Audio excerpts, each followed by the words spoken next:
So here we have the bronchoscope, and the functions of the bronchoscope are as follows. Here you have your control body, the eyepiece, the leak tester post, the light guide post, and the controls for moving the distal tip on the end of the scope.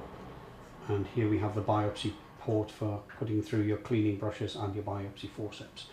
It is important to leak test the scope prior to preparing your patient. If the scope has a perceptible leak, then it shouldn't be presented to the vet.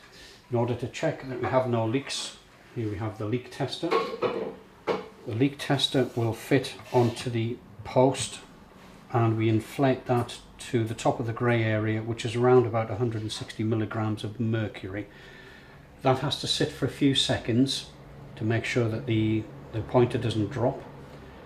In order to make sure that there is no leak from the distal tip end, what we do is to manipulate the tip in both directions whilst keeping an eye on the leak tester. If that doesn't drop, then we know that the scope is safe. Release the pressure from the scope, which is important. So what we don't want to do is to put a strain on the internal workings of the scope. We then have to attach the light guide cable, which goes onto the side of the post here.